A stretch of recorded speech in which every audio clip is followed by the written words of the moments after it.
Muy buenas tardes, apreciados hermanos.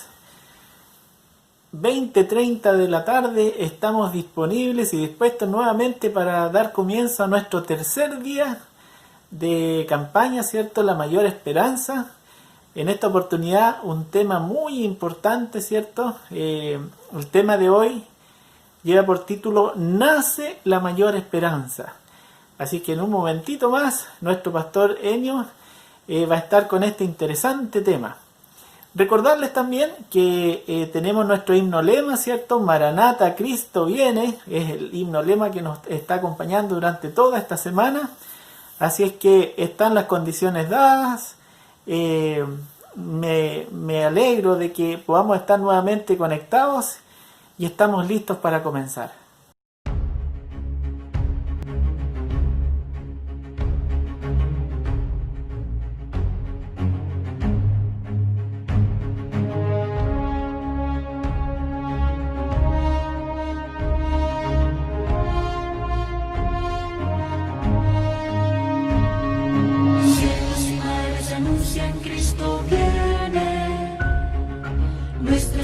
Al fin se consumará.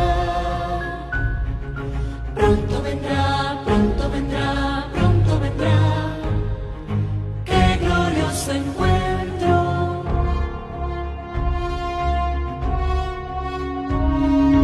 Muchos han dicho en su nombre soy el Cristo. Guerras, rumores de guerras oímos ya.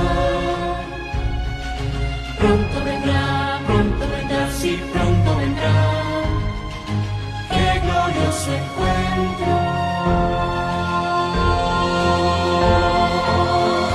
Maranata, Cristo viene por su pueblo que fielmente le espero.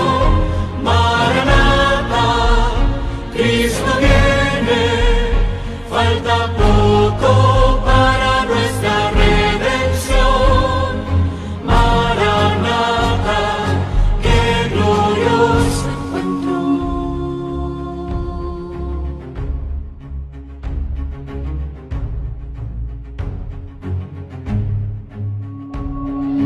Con majestad y gloria vendrá del cielo.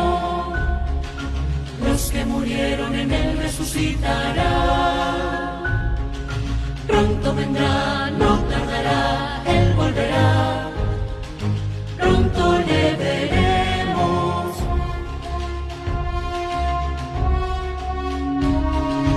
En un instante seremos transformados. Nuestro vestido será la inmortalidad. Pronto vendrá, sí, pronto vendrá.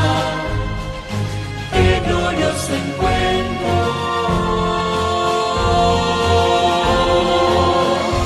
Maranata, Cristo viene por su pueblo que fielmente le espero. Maranata, Cristo viene, falta poco para nuestra redención. Maranata,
apreciados hermanos, antes de comenzar con este interesante tema de hoy, les invito a que podamos inclinar nuestro rostro para orar.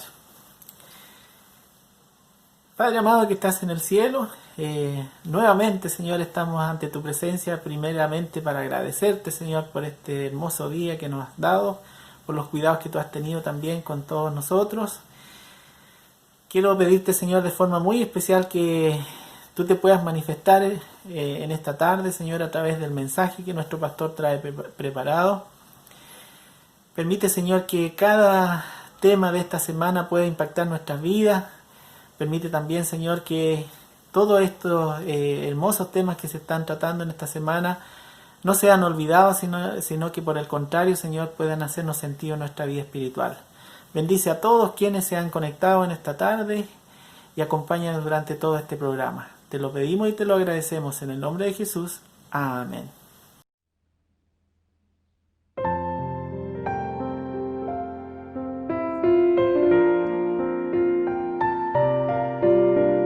Santa la noche, hermosas las estrellas. La noche cuando nació el Señor. El mundo envuelto estuvo en sus querellas Hasta que Dios nos mandó al Salvador. Una esperanza, todo el mundo siente la luz de un nuevo día al fin brilló. Hoy adorar a Cristo reverente, por noche vivir.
Un gran saludo a todos los que se han conectado esta noche, amigos, hermanos.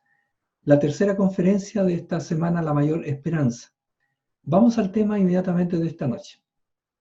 Muy bien, vamos a recordar que los temas están basados en la palabra de Dios y estamos usando también imágenes para ir ilustrando los temas y los textos bíblicos que van a estar escritos allí encima de las imágenes, ¿no? El tema de esta noche es el tema número 3. Nace la mayor esperanza. La entrada del pecado hizo al hombre perder la vida eterna. Pero vamos a definir, o vamos a declarar, mejor dicho, lo que la Biblia dice y define acerca de lo que es pecado. La palabra de Dios dice allí en 1 de Juan que el pecado es infracción de la ley, se refiere a la ley de Dios. Es la desobediencia entonces a los mandamientos de Dios. Eso la Biblia define como pecado. ¿A cuántos afectó el pecado? ¿Cuántas personas fueron afectadas por él? Dice el texto bíblico allí en Eclesiastés capítulo 7, que no hay hombre justo en la tierra que haga el bien y nunca peque. No existe hombre sobre la tierra, excepto, ¿cierto?, un ser humano que hubo sobre la tierra, venido del cielo, que era el verbo de Dios, Cristo. Cuando vino a esta tierra, la palabra de Dios dice claramente que no cometió pecado. Todas las demás personas, todos, incluyendo a todos los demás, hemos pecado según las Sagradas Escrituras. Así que afectó a todos los seres humanos. ¿Y qué vino en consecuencia? ¿Qué trajo el pecado en consecuencia? Dice el texto bíblico que la paga del pecado es muerte. Así que la consecuencia del pecado es la muerte. ¿Y a cuántos afectó esta muerte también? Bien, la muerte dice que pasó a todos los hombres. ¿Por qué? Porque todos dice que pecaron también. ¿Y en qué condición se hallan todos por causa del pecado? Todos los pecadores. ¿Cuál es nuestra condición ahora delante de Dios? Dice que por la transgresión de uno, en este caso Adán, vino la condenación, dice, a todos los hombres. O sea, todos los hombres quedaron condenados por causa de la transgresión, del pecado.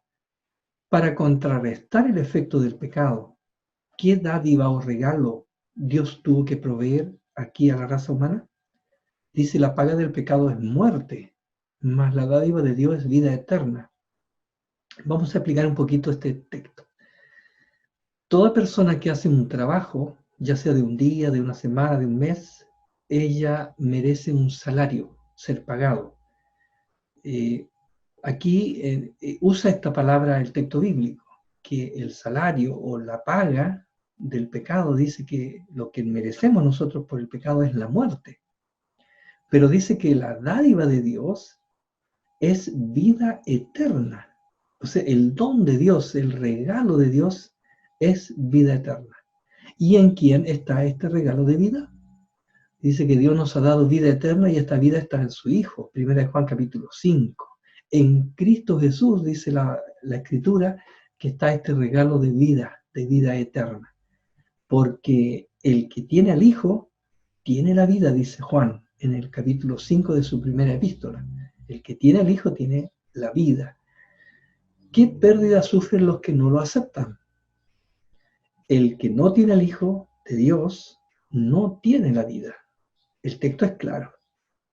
El texto de Juan nos dice que si tenemos al Hijo, tenemos la vida. Si no tenemos al Hijo, no tenemos la vida. O sea que Cristo es la vida para nosotros. ¿De qué otra manera se expresa esto? Ahí en Juan capítulo 3, verso 36, dice que el que cree en el Hijo tiene vida eterna. Y el que rehúsa creer en el Hijo no verá la vida. De forma similar aquí Juan también en su Evangelio también lo expresa de esa forma. ¿Y en qué condición estábamos antes de tener a Cristo? Como es que dice la Biblia, en Efesios capítulo 2 el apóstol Pablo dice que aún estando nosotros muertos en pecados, nos dio vida juntamente con Cristo. Estábamos, dice, muertos en pecados. El pecado produce la muerte espiritual. Esa era nuestra condición antes de tener a Cristo. ¿Cómo se llama este cambio entonces de muerte a vida? ¿Ya? El texto de Primera de Pedro, el capítulo 1, verso 23, dice que nosotros somos renacidos. Y el renacer que está hablando aquí Pedro se refiere a un renacer, a un volver a nacer. Y dice que ese volver a nacer no es de simiente corruptible, significa no es de simiente humana, física, como nosotros también la podemos conocer, sino que es incorruptible, es una simiente incorruptible, se refiere a una semilla puesta por Dios, que es divina. Primera de Pedro, capítulo 1, verso 23. Es renacer o volver a nacer, ¿no? Como le llama la Escritura. Nace la mayor esperanza de Israel. ¿Por qué el ser divino tuvo que encarnar? ¿Por qué se tuvo que hacer hombre? ¿O por qué se tuvo que humanar, tomar naturaleza humana? Porque el pecado requería la muerte del culpable. Él tuvo entonces que tomar naturaleza humana por una razón muy clara, porque Dios es inmortal y el Hijo de Dios es Dios, y Él no podía morir. Necesitaba morir en lugar de nosotros para salvarnos. Entonces tuvo que tomar naturaleza que pudiera Él morir, porque el plan era que Él viniera a ocupar el lugar nuestro para morir en nuestro lugar. Los que habían transgredido la ley de Dios somos nosotros, ¿no es cierto? Y esa ley de Dios es santa, es divina y es eterna. Así que vamos a aprovechar de leer estos 10 mandamientos aquí que están en estas 2 tablas que están dibujadas allí. Está escrito en portugués, pero lo vamos a traducir al castellano. Al principio dice el número 1 allí: no tendrás otros dioses delante de mí. El segundo mandamiento dice: no te harás para ti imagen de escultura. El tercer mandamiento: no tomarás el nombre del Señor tu Dios en vano. El cuarto: acuérdate del día sábado para santificarlo. El quinto dice: honra a tu padre y a tu madre. El sexto dice: no matarás. El séptimo: no adulterarás. El octavo: no hurtarás. El noveno: no dirás falso testimonio.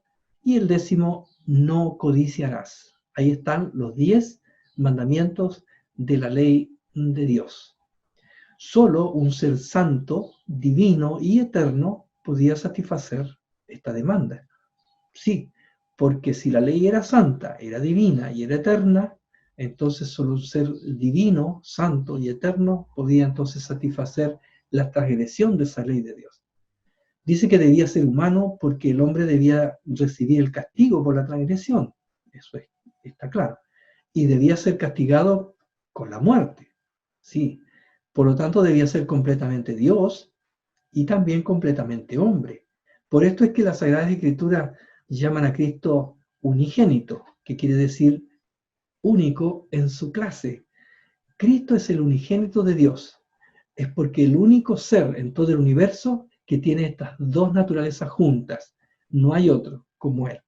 Entonces, la única forma de que Dios tomara cuerpo humano para poder sustituir al hombre fue de esta forma, como lo menciona allí la Sagrada Escritura en el libro de Juan, capítulo 1. Dice que en el principio era el Verbo, y el Verbo dice que era con Dios, y el Verbo dice que era Dios. Cuando dice que era con Dios, significa que estaba con Dios, y el Verbo dice que era Dios, el Verbo que se menciona aquí, o la palabra como está traducida en otras versiones de la Biblia. Y aquel Verbo dice que fue hecho carne, y se hizo como nosotros, y habitó entre nosotros, y vimos su gloria, gloria como del unigénito del Padre, lleno de gracia y de verdad. San Juan capítulo 1, verso 1 y versículo 14, que dice que este Verbo se hizo carne. Creció con un objetivo. En Lucas capítulo 2 dice que Jesús responde a su mamá cuando lo fueron a buscar porque se había perdido, cuando fueron a Jerusalén por primera vez. Jesús no se encontraba después en el grupo de personas que iban de regreso, así que ellos tuvieron que devolverse a Jerusalén a buscarlo. Primera vez que Jesús iba a Jerusalén. En esa oportunidad, entonces, Él dice estas palabras a su mamá y a su papá: ¿no sabíais que en los negocios de mi Padre me es necesario estar? O sea, Cristo creció con ese objetivo de venir a cumplir la voluntad de Dios. Pero Él, en forma, como hijo de José, como hijo de María, Él aprendió también en casa un oficio, el oficio de la carpintería, porque su papá terrenal, podríamos decir, era un carpintero, José. Así que antes de comenzar su ministerio, él fue a un lugar donde había un profeta famoso en ese tiempo, el profeta Juan, llamado Juan el Bautista. Y allí entonces, antes de comenzar este ministerio, Jesús fue al río con un objetivo, al Jordán allí, es para ser bautizado. Así que podemos ver que Jesús se bautizó. ¿Por qué? Jesús no era como nosotros, los pecadores, que tenemos que bautizarnos, porque el bautismo es para la limpieza de nuestros pecados, por arrepentimiento. El bautismo de Juan igual, él llamaba al arrepentimiento a las personas que tenían pecado para que fuesen, y de forma simbólica, fuesen lavados allí o limpiados. Pero Jesús, él nunca cometió pecado. ¿Pero por qué él se bautizó? Una razón muy importante, porque él lo hizo, es porque Jesús fue nuestro ejemplo en todas las cosas, ¿ya? Y por eso es que nosotros con mayor razón tenemos que hacerlo. Dice que en ese momento, orando, el cielo se abrió y descendió el Espíritu Santo sobre él, como una paloma. Tomó como una forma corporal, como una paloma. No era exactamente igual que una paloma, pero descendió más o menos en una forma similar a una paloma. Y vino, dice, una voz del cielo que decía: tú eres mi Hijo amado, en ti tengo complacencia. Sin duda era la voz del cielo que venía, era la de Dios, Dios Padre, que reconocía a Jesús como su Hijo. Jesús, el mismo comenzar de su ministerio, era más o menos como de 30 años, dice el capítulo 3 del libro de Lucas. Así que Jesús era joven. A los 30 años entonces él comienza su ministerio aquí en la tierra, que duró 3 años y medio. Desde entonces comenzó Jesús a predicar y a decir: arrepentíos, porque el reino de los cielos se ha acercado. En forma similar había predicado Juan el Bautista, de la misma forma también. Era porque Jesús estaba pronto de venir, porque el reino de los cielos está allí plasmado en la persona de Jesús. Él nos trae el reino de Dios a nosotros. Así que Jesús también predicó. Él predicó y comenzó a decir: arrepentidos, porque el reino de los cielos se ha acercado. Sucedió que estando él en una de las ciudades, se presentó un hombre lleno de lepra, el cual, viendo a Jesús, se postró con el rostro en tierra y le rogó diciendo: Señor, si quieres, puedes limpiarme. Mateo el capítulo 5. El estado de este hombre era calamitoso. El estado de este hombre era muy extremo. Y él había escuchado hablar de Jesús, y cuando él supo que Jesús estaba cerca, solamente quería ir donde estaba él, y por eso que dice la Biblia que, sin darse cuenta, él, cierto, había gente allí, él tenía que haber avisado de que era un leproso, porque esa era la costumbre antigua de avisar, cierto, para que la gente pudiera alejarse de los leprosos. Y sin embargo él solamente quería llegar a los pies de Jesús. Entonces dice, extendiendo Jesús la mano, le tocó diciendo: quiero, le dijo, sé limpio. Y al instante la lepra se fue. Las personas, por supuesto, que no tocaban a los leprosos en ese tiempo. Todos sabían que no había que tocar un leproso porque podía contagiarse la persona. Sin embargo, Jesús levantó la mano y lo tocó. Y le dijo: quiero. Lo que le estaba pidiendo, también Jesús lo quiso hacer. Sé limpio. Y en el instante ocurrió algo milagroso ahí. Él fue sanado en el instante. Así que Jesús hizo milagros también. Aparte de predicar, también hizo milagros. Y en San Juan, en capítulo 11, encontramos una linda historia, o sea, una historia de un amigo de Jesús. Pero lindo el final de esta historia, extraordinario. Dice que estaba enfermo uno llamado Lázaro de Betania, la aldea de María y de Marta, su hermana. Lázaro era hermano de Marta y de María. Así que María, la conocida en la Biblia como la Magdalena o la María Magdalena. Y estas dos hermanas, viendo a su hermano enfermo, Lázaro, como eran ellos amigos de Jesús, dice que enviaron a decirle a Jesús que su amigo, al que amas, está enfermo. Juan capítulo 11, versículo 3. él estaba no muy lejos, más o menos a unos 11 kilómetros de la aldea donde vivían ellos. Y en el capítulo 11, versículo 4 dice que oyéndolo Jesús dijo, esta enfermedad no es para muerte, sino para la gloria de Dios, para que el Hijo de Dios sea glorificado por ella. Es las palabras que dio Jesús. Eran sus amigos. Y Jesús amaba a Lázaro, a Marta y a María. Pero cuando oyó que estaba enfermo, se quedó 2 días más en el lugar donde estaba, dice el texto bíblico de allí, el verso 5 y el 6. ¿Qué hubiera sucedido si usted le mandan a decir urgentemente que alguien está enfermo, que usted debe ir rápido porque la enfermedad era grave, y usted se queda más tiempo allí y pasa lo que debió pasar, ¿no? Que él murió. Entonces, fue una decisión de Jesús porque algo iba a suceder ahí. Si somos amigos nosotros de Jesús, hace la pregunta aquí, ¿no es cierto? ¿Somos amigos de Jesús realmente? Bueno, aquí dice la Biblia quiénes son los amigos de Jesús. Capítulo 15, versículo 14 de San Juan. Vosotros dice que sois mis amigos si hacéis lo que yo os mando. Jesús lo dijo. Si tú eres amigo de Jesús, es porque obedeces a Jesús.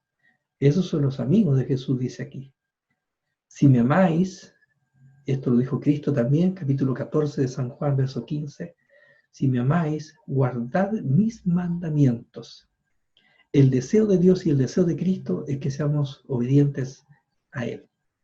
Y en el verso 11 dice que Jesús habló con los discípulos y les dijo, nuestro amigo Lázaro duerme, mas voy a despertarle. Entonces los discípulos tuvieron una confusión. Ellos dijeron, bueno, Señor, si duerme, sanará.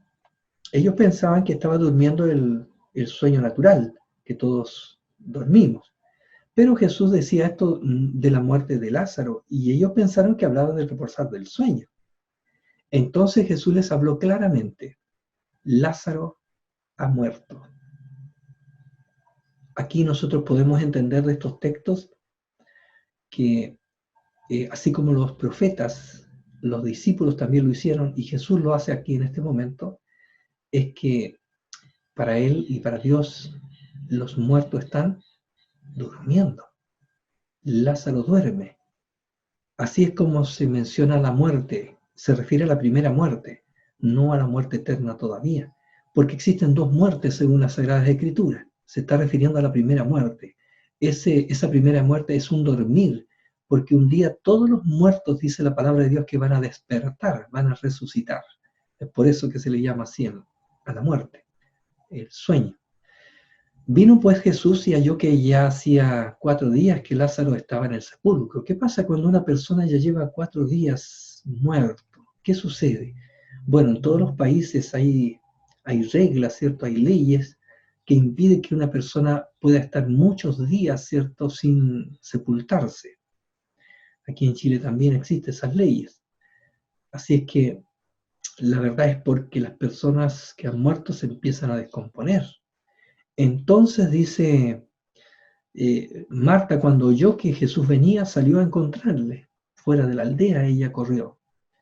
Y Marta le dijo a Jesús, Señor, si hubieses estado aquí, mi hermano no habría muerto. Estas palabras suenan como que ella se estaba quizás quejando con Jesús, ¿no es cierto? Lo estaba como reprochando, porque él no vino rápidamente cuando se le mandó el aviso. Marta le dijo así a Jesús, ¿no es cierto? Que Lázaro, si él hubiera estado, no hubiera muerto. ¿Por qué no viniste? Le estaba diciendo en el fondo, ¿no es cierto? ¿Por qué te demoraste? Jesús le dijo, tu hermano resucitará. Marta le dijo, yo sé que resucitará en la resurrección en el día postrero, porque los judíos creían en la resurrección, en el día final. Y es por eso que ella le responde así. Le dijo Jesús, yo soy la resurrección y la vida.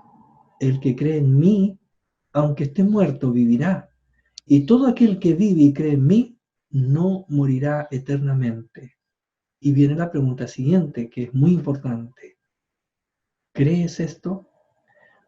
Porque Jesús tiene poder para resucitar también los muertos. Estaba allí presente Jesús. Y la pregunta que hace Jesús es, ¿crees esto que te estoy diciendo? Es porque la salvación tiene que ver con la fe, con el creer en la palabra de Dios también. Y dijo, ¿dónde le pusiste? Y le dijeron, Señor, ven y ve. Así que él mismo fue al lugar. Y en ese lugar, al ver toda la gente allí, la tristeza que había allí, la tristeza también de sus amigas, y no solamente eso, sino que él estaba allí presente, la vida, la que podía traer a la vida a él, y ellos lloraban. Y también quizás Jesús también pensando en todo el sufrimiento que ha habido a través de toda la historia de este mundo, él lloró. Este llanto de Jesús tiene un grande significado. Este es el texto más corto de la Biblia, el versículo más pequeño de la Biblia. Jesús lloró, pero dice tanto. También Dios se conduele del dolor humano y también Él sufre también por nosotros. Eso también significa. Y así que Jesús dice el texto bíblico que lloró. Dijo Jesús, quitad la piedra. Marta, la hermana del que había muerto, dijo, Señor, hiede ya, porque es de 4 días. Claro, 4 días ya habían pasado, así que había cierto olor ya. Jesús le dijo, ¿no te he dicho que si crees verás la gloria de Dios? Las palabras de Jesús era que ella creyera, ¿no? Por eso que le hizo la pregunta, ¿crees esto? Entonces quitaron la piedra y Jesús, alzando los ojos a lo alto, dijo, Padre, gracias te doy por haberme oído. Lo dije para que crean que tú me has enviado. No, para testimonio cierto de ellos, él dijo estas palabras. Y habiendo dicho esto, dice, clamó a gran voz, gritó fuerte, así dice el texto, ¿no? Lázaro, ven fuera. Fueron las palabras de Jesús, gritando, ¿no? Algo increíble, ¿no es cierto? Algo impresionante, extraordinario, lo que ellas pudieron ver. No lo podían creer. Estaban viendo cómo su hermano que estaba dentro se estaba moviendo. Era maravilloso, increíble, inimaginable lo que Dios estaba dando en ese momento, esa bendición delante de ellos, ¿no? Y el que había muerto, dice, salió atado a las manos y los pies, con vendas, y el rostro, dice, envuelto en un sudario. Así que podríamos decir que Jesús también resucitó muertos. Increíble, ¿no? Aconteció que estando Jesús junto al lago de Genesaret, que era llamado el mar de Galilea también, el gentío se agolpaba sobre él para oír la palabra de Dios, y vio 2 barcas, y entrando en una, dice, que era de Simón, es Pedro, ¿no? Le rogó que la apartase de tierra un poco, y de ese lugar, más adentro, adentrados en el agua del lago, él podía ver a todas las personas en la orilla, ¿cierto? Y podía tener una visión, y también él al hablar podían todos escucharlo. Eso dice el capítulo 5 de Lucas. Y sentándose entonces en la barca, les enseñaba, dice, desde esa barca a toda esa multitud que había allí en la orilla. Así es que podemos decir también que Jesús no solo resucitó, no solo hizo milagros, no solo predicó, sino que también enseñó, que es otra de las cosas que Jesús también hizo. Pero lo más importante,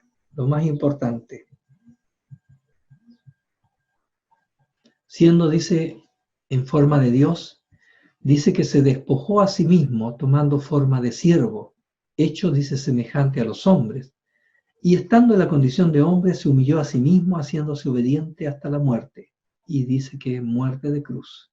Filipenses, el capítulo 2, tiene estas extraordinarias palabras.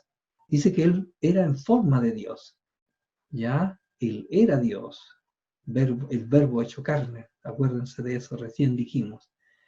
Dice que se despojó a sí mismo, o sea, él no quiso aferrarse a esa idea, ¿cierto? Y a esa condición de seguir allá en el cielo, siendo adorado allá por los ángeles, ¿no es cierto? Y él se despojó de eso, dice, por un tiempo, y se hizo semejante a nosotros, y estando en esta condición, se humilló tanto que fue obediente hasta incluso la muerte, y menciona la Escritura, muerte de cruz. Jesús recibió el castigo que merecemos todos nosotros. Él sufrió por nosotros. El texto bíblico de Isaías 53 dice, mas Él herido fue por nuestras rebeliones y molido por nuestros pecados. Y el castigo de nuestra paz fue sobre Él, y por su llaga fuimos nosotros curados. Así que Cristo, como dice el apóstol Pablo en 1 Corintios 15, murió por nuestros pecados. Eso fue lo que dio muerte a Jesús, nuestros pecados. Murió por nosotros. El Dios hombre murió en nuestro lugar. Así que, por cuanto los hijos participaron de carne y sangre, Él participó de lo mismo, también dice, para destruir por medio de la muerte al que tenía el imperio de la muerte, esto es, al diablo. En la cruz Jesús venció al diablo y al resucitar venció la muerte. Pablo exclama por la sabiduría de los caminos de Dios. Oh profundidad de las riquezas, dice Pablo, de la sabiduría y de la ciencia de Dios. Cuán insondables son tus juicios e inescrutables sus caminos. Estos misterios de Dios que se dieron a conocer a los seres humanos. Por eso que él dice profundidad de las riquezas, de la sabiduría, de la ciencia de Dios. Cómo Él hace los planes y hace las cosas para poder llegar al punto de salvarnos. Algo extraordinario. El Dios haciéndose hombre y muriendo en nuestro lugar. Eso es lo que el apóstol Pablo exclama. Ahora, ¿cómo llegamos a ser hijos de Dios? Pues todos sois hijos de Dios por medio de Cristo Jesús.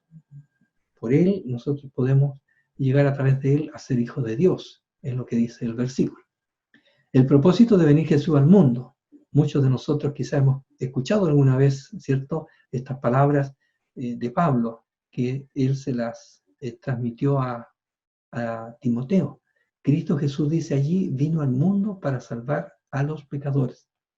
Y de los cuales, dice él también, agregando, de los cuales yo soy el primero, dice. Pero hay algunas cosas que nos impiden acercarnos a esta salvación tan grande. Por ejemplo, aquí en el texto dice que los vicios, los malos hábitos nos atan, esclavizan, nos impiden, nos imposibilitan tomar decisiones para Jesús. Hay muchas cosas que nos impiden tomar decisiones para Jesús, y una de esas cosas son estas cosas que hemos leído. Por cuanto los designios de la carne son enemistad contra Dios, porque no se sujetan a la ley de Dios, ni tampoco pueden. En la carne, la naturaleza que nosotros tenemos, no se sujeta a la ley de Dios, porque nosotros estamos inclinados al pecado, a la desobediencia, y no a la santidad. Y dice, y los que viven según la carne no pueden agradar a Dios, dice el texto bíblico de Pablo. Ya Jesús lo había dicho a los fariseos, todo aquel que hace pecado, esclavo es del pecado. Así que si el Hijo os libertare, seréis verdaderamente libres. Y conoceréis la verdad, y la verdad os hará libres. Aquí está hablando de una libertad, ¿cierto?, del pecado, Jesús. A esa libertad se refiere. En Él se puede ser libre. En Cristo Jesús podemos ser salvados o librados o libertados del pecado. ¿Se puede hallar salvación de alguna otra manera o de alguna otra forma? Hechos de los Apóstoles, capítulo 4, versículo 12, dice, en ningún otro hay salvación, porque no hay otro nombre bajo el cielo dado a los hombres en quien podamos ser salvos. Cristo es el único Salvador. A Felipe Jesús le dijo estas palabras, yo soy el camino, la verdad y la vida. Nadie viene al Padre sino por mí. Cristo entonces es el puente que puede unir al hombre con Dios. Cristo es el camino que puede hacer llegar al hombre hacia Dios. Cristo es entonces ese medio por el cual nosotros podemos volver a Dios. Es el religarnos a Él. Eso significa religión, ¿no es cierto? Volver a unirnos a Dios. Ese camino, ese eslabón que une la cadena que se cortó, es Cristo Jesús. Yo soy el camino, lo dijo Él. Cristo es el único camino, no hay otro, es Él solamente. Y es por eso que el apóstol Pablo allí en 1 Timoteo, el capítulo 2, verso 5, dice estas palabras que son muy importantes. Porque hay un solo Dios, todos entendemos eso, todos reconocemos eso. Pero dice después que hay un solo mediador. Un solo mediador. No hay otros. El texto es claro, dice entre Dios y los hombres. Y lleva un nombre, ese mediador, Jesucristo. Y Jesucristo hecho hombre, porque con su naturaleza humana está delante del Padre intercediendo por nosotros. Un solo mediador. En el mundo se han inventado muchos mediadores. Y se ha puesto a otras personas que quizás llevaron vidas dignas también y ejemplares, y se ha colocado, ¿cierto? Y se han enseñado como que son mediadores también. Pero la Biblia dice que no existe más que uno. Él es el único mediador, Cristo Jesús. Cristo entonces es el único mediador. Dejándonos ejemplo para que sigáis sus pisadas, significa que también Él es nuestro único y nuestro mayor ejemplo. Él es nuestro ejemplo. Por eso que debemos seguir sus pisadas. Estas cosas se han escrito para que creáis que Jesús es el Cristo, dijo el apóstol. Y que Jesús es el Cristo, el Hijo de Dios. Y para que creyendo tengáis vida en su nombre. Es como lo dijo allí el apóstol Juan, lo escribió. Cristo entonces la vida eterna, para que creyendo tengáis vida en su nombre. Jesucristo, nuestro Salvador y nuestra esperanza, dice Pablo. Jesucristo, nuestro Salvador y nuestra esperanza. Cristo entonces nuestra mayor esperanza. Él vino a esta tierra para traernos esa mayor esperanza. ¿Qué decisión debo tomar ahora? Bueno, creer y aceptar a Cristo como mi Salvador. Es una de las cosas que tengo que hacer. Aceptar también su sacrificio hecho en la cruz para el perdón de mis pecados. Tengo que aceptar lo que Él hizo, aceptarlo para mi vida. Es útil lo que Él hizo para mi salvación. Y hacer de Cristo mi Señor, obedeciéndolo también. Porque no solamente tengo que aceptar a Cristo como mi Salvador, que me perdone y me justifique. Él también debe ser mi Señor. Debo hacer de Él mi Señor porque yo debo obedecerlo también. Yo debo ser su siervo, su esclavo. Si oyereis, dice el texto de Hebreos capítulo 3, verso 15, si oyereis hoy su voz, dice que no debemos endurecer nuestros corazones. Ese es el deseo de Dios, que nosotros no nos endurezcamos ante el llamado que Él nos hace al corazón. Porque el Espíritu Santo habla en el corazón. Los textos bíblicos hablan en nuestros corazones porque el Espíritu Santo hace que eso pueda ser oído en nuestro corazón. Jesús dijo, he aquí yo estoy a la puerta y llamo. Él está a la puerta y llama. Él no abre la puerta para entrar. Él no viola la privacidad tuya. Tienes que tú dejarlo entrar para que Él pueda entrar. Por eso es que dice que Él está a la puerta y llama. Él hace el llamado. Fíjate que es muy importante esto. Él llama. Nosotros tenemos que hacer algo, tomar la decisión de abrir. Por eso es que dice que si alguno oye mi voz, porque Él sabe que en la mayoría no lo va a escuchar. Por eso es que Él dice, si alguno, hay alguien por allí que oye mi voz, no se está refiriendo a la mayoría entonces, se está refiriendo a pocos. Por eso es que la Biblia dice que muchos serán llamados y pocos los escogidos. Si alguno oye mi voz y abre la puerta, o sea, Él hace una acción, toma la decisión de abrir la puerta del corazón, se refiere, ¿no? Dice, entraré a Él y cenaré con Él y Él conmigo. Qué importantes son estas últimas palabras. Él va a poder entrar en la vida de alguien que abre su corazón a Dios, que abre su corazón a Jesús.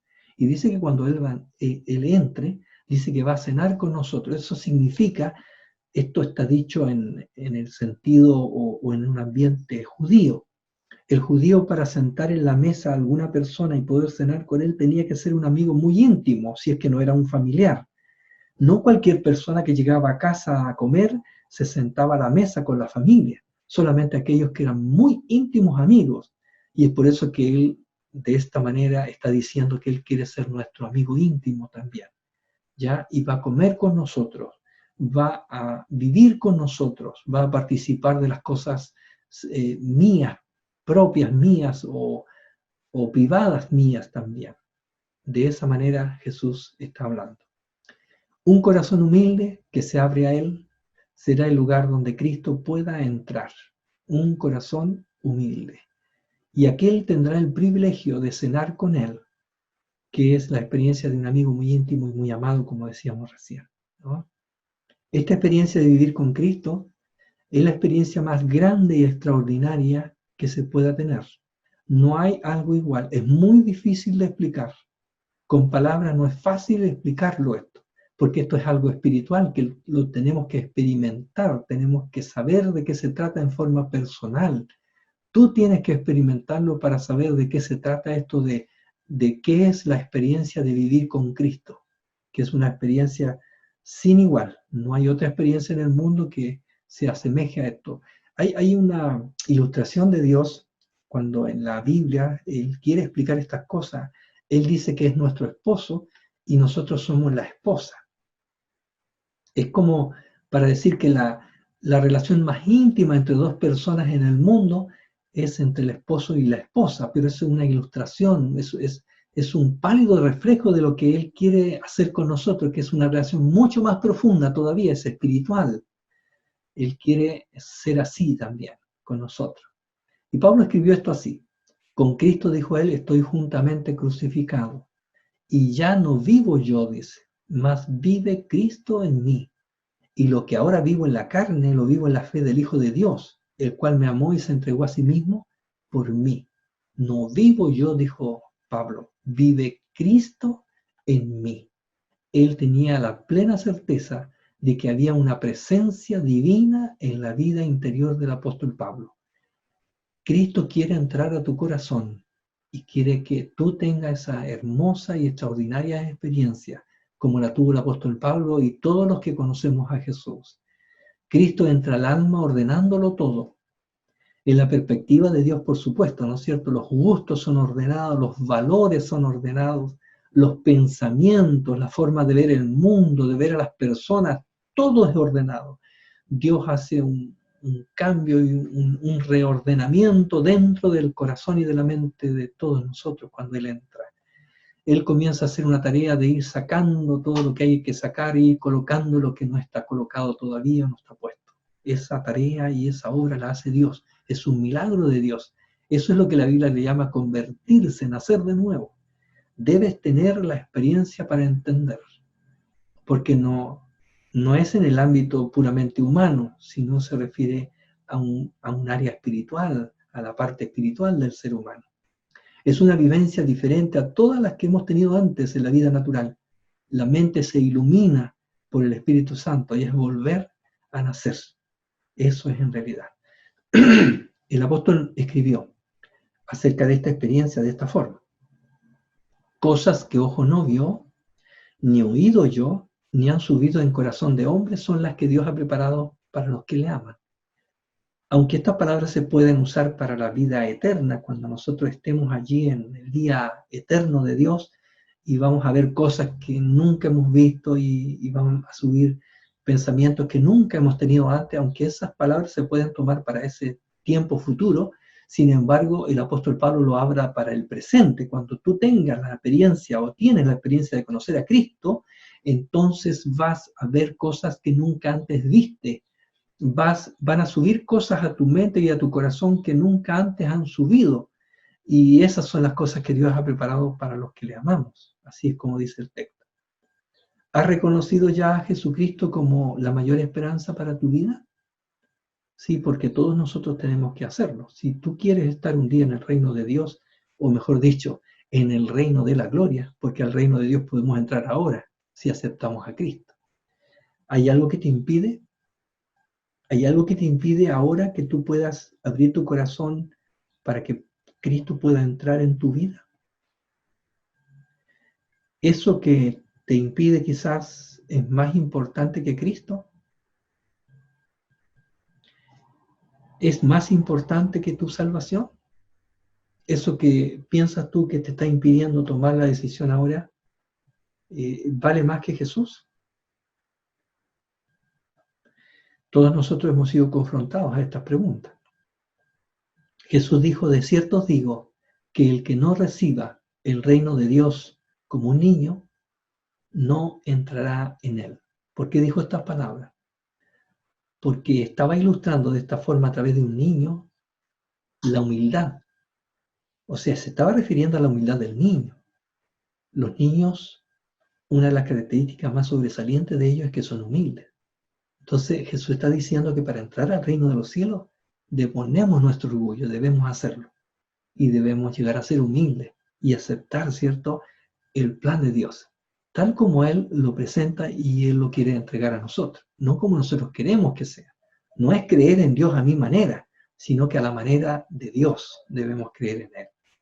Así que debes recibir a Jesús como un niño, así como todos los que un día van a estar en el reino de los cielos, en el reino de la gloria, o han entrado al reino de los cielos, que podemos hacerlo ahora. Debemos recibir a Dios, a Jesús, así con esa característica como la de un niño. Una vida sin fin no se compara ni con todas las riquezas que existen en el mundo entero, ni en todo el universo incluso. Pero el corazón no convertido lucha ante las cosas que ama, pero que impiden el camino a la salvación. Y siempre es así. Siempre cuando nos hacen esa pregunta, ¿cierto?, de tomar nuestra decisión para seguir los caminos de Cristo y tomarse de la mano de Él, entonces siempre se nos vienen a la mente esas cosas que nosotros todavía amamos y que allí se ponen delante de Jesús, ¿cierto?, para que sean, o tomo a Jesús o me quedo con las cosas que todavía están allí en mi corazón y que vienen a mi mente cuando me hacen esa pregunta. A mí me pasó lo mismo. Es por eso entonces que hubo una lucha en mi corazón también. Y me imagino que tú también estás teniendo esa lucha. Pero tienes que tomar la decisión. Hay cosas que nos impiden avanzar en este camino de la salvación. Y es por eso que entonces tenemos que tomar decisiones. No se compara nada con esta vida eterna que Dios nos ha prometido darnos. El amor a Cristo debe ser superior. Jesús dijo, el que ama padre o madre más que a mí, no es digno de mí. El que ama a hijo o hija más que a mí, no es digno de mí. Y el que no toma su cruz y me sigue, no es digno de mí. El que haya su vida, la perderá. Y el que pierde su vida por causa de mí, la hallará. Son las palabras de Cristo. ¿Debe el alma hacer una decisión por el Salvador? El corazón defectuoso debe unirse al corazón perfecto de Cristo. La mente impura y débil a la santidad y fortaleza del Señor. Así es como Dios quiere que sea. Dios hará que ames lo que antes no amabas y dejes de amar lo que antes amabas. El Espíritu Santo transforma, regenera el alma humana, santifica el alma. Esa es una obra de Dios, es un milagro de Dios. Pero tenemos que nosotros dejar que Dios haga eso en nosotros.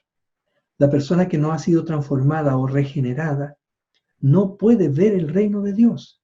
El ser humano natural no puede entrar en el reino de los cielos. Por eso es que la carne no puede heredar el cielo, dice la Escritura. El apóstol escribió que la carne y la sangre no pueden heredar el reino de Dios. Así es. El haber nacido una vez de nuestras madres nos da derecho de vivir esta vida, solamente esta vida, no la vida eterna. Para vivir la vida eterna, nosotros debemos nacer de nuevo. Se refiere a una vida espiritual, que es una obra sobrenatural del Espíritu de Dios que Él realiza dentro de nosotros. Y esto será una realidad si tú lo decides y permites que el Espíritu de Dios lo haga en ti.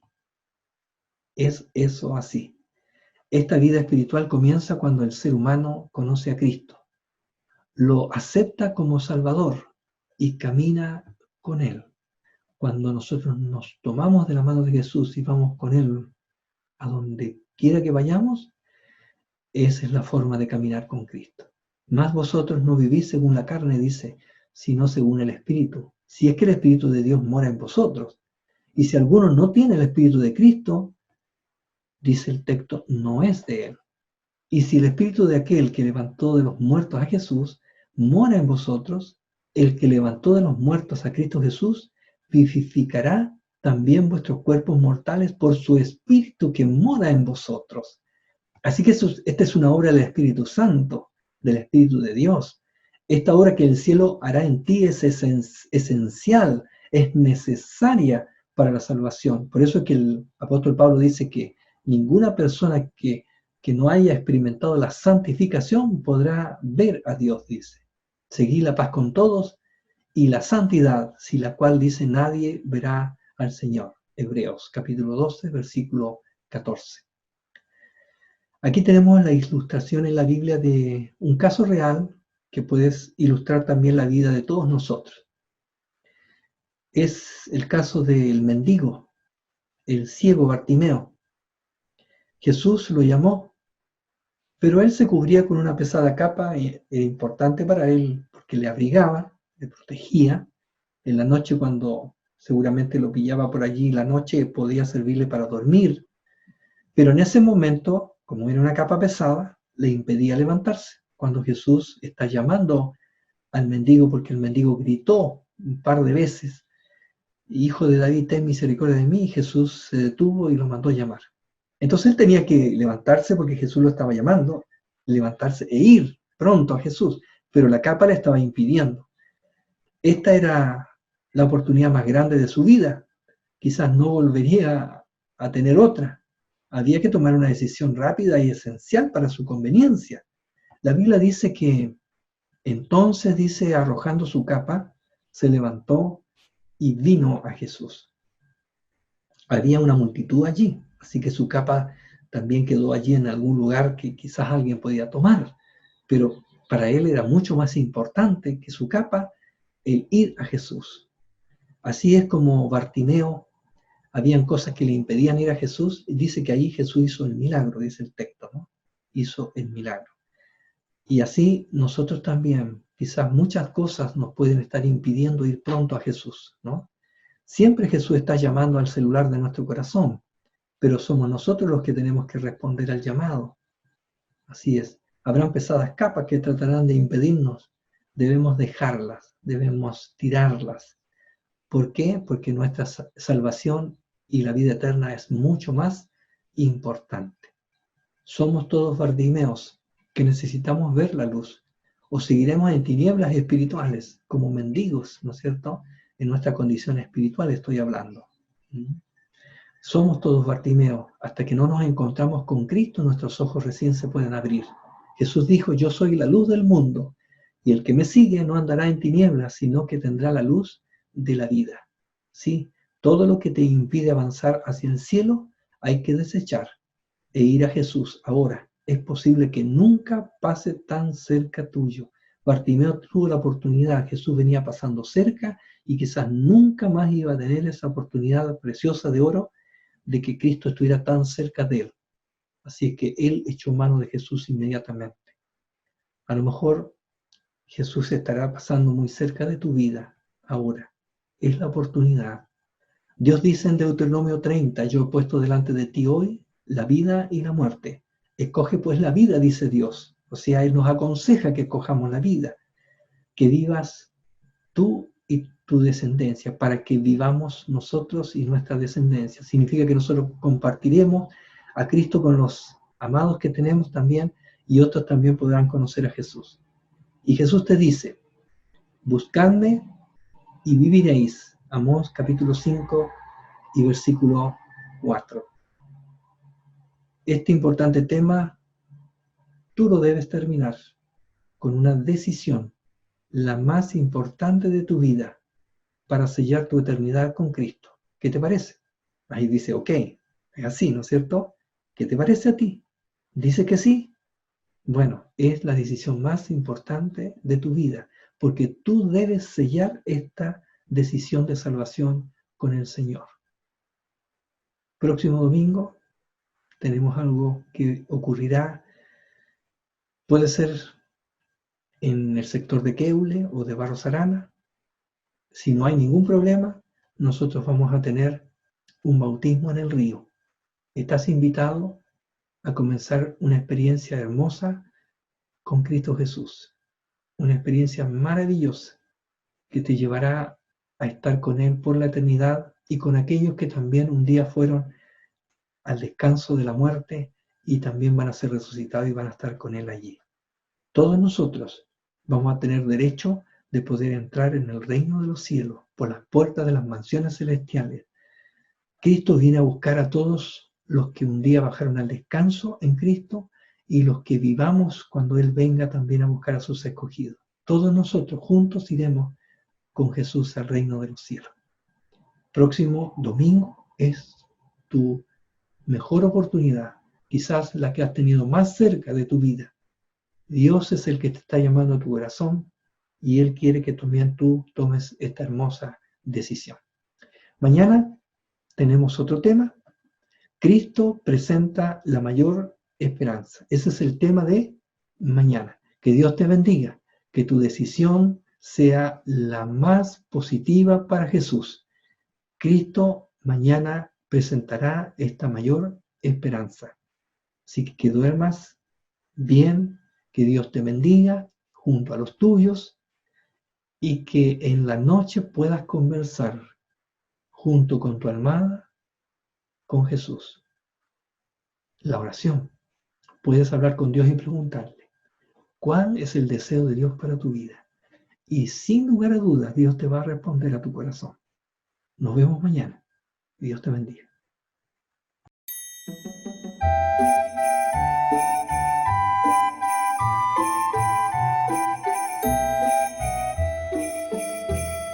Somos del oriente los tres y venimos a adorar al bebé recién nacido que es Rey divinal. Oh, bella estrella angelical, tu fulgor nos guiará al lugar donde hallaremos al enviado celestial. Oro traigo para ofrendar al nacido para reinar, y a sus plantas mi corona quiero depositar. Oh, bella estrella angelical, tu fulgor nos guiará al lugar donde hallaremos al enviado celestial. Llevo incienso para el Señor, que también es el mediador entre el Padre y los mortales, único intercesor. Oh, bella estrella angelical, tu fulgor nos guiará al lugar donde hallaremos al enviado celestial. Mirra ofrezco para el dolor del sufriente Salvador, que en cruenta cruz su sangre dio por el pecador. Oh, bella estrella angelical, tu fulgor nos guiará al lugar donde hallaremos al enviado celestial. En la gloria de Manuel, sacerdote, Rey redentor. Aleluya, tierra y cielo canten su gran amor.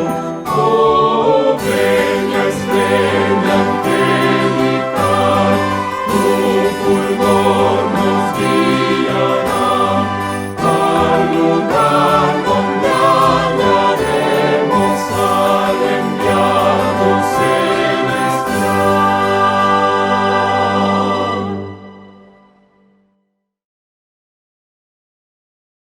Muy bien, agradezco a nuestro pastor por el interesante tema que nos trajo el día de hoy. Y para ya estar finalizando, les invito a que podamos nuevamente inclinar nuestro rostro para buscar a Dios en oración. Cariñoso Padre, te damos en primer lugar las gracias nuevamente, Señor, por esta nueva oportunidad que tuvimos, Señor, de escuchar tu palabra. Sin duda, Señor, son promesas esperanzadoras que deben quedar atesoradas en nuestros corazones. Ayúdanos para no claudicar, Señor, y tener la certeza que muy pronto podremos verte, Señor, en gloria y majestad. Bendice a cada quien se ha dado cita en esta tarde, Señor, especialmente a nuestros invitados especiales. Y si es tu voluntad, Señor, mañana también podamos estar nuevamente conectados para poder escuchar otro tema tan interesante como el de hoy. Bendícenos y ayúdanos, Señor, a tener una noche reparadora y acompáñanos por Jesús. Amén. Muy bien, mis hermanos, y en este momento quiero nuevamente hacerle una cordial invitación para que mañana podamos, ¿cierto?, dejar ese espacio necesario, ¿cierto?, 20:30 de la tarde, para nuevamente poder estar conectados, ¿cierto?, y poder participar de un nuevo e interesante tema que nuestro pastor ya tiene preparado. El tema de mañana lleva por título Cristo presenta la mayor esperanza, así es que les invito, les desafío para que podamos hacer el tiempo y poder estar conectados, ¿cierto?, esperando el momento para poder nuevamente participar de estos interesantes temas. Que el Señor les bendiga y si es su voluntad mañana podamos estar nuevamente acá. Bendiciones.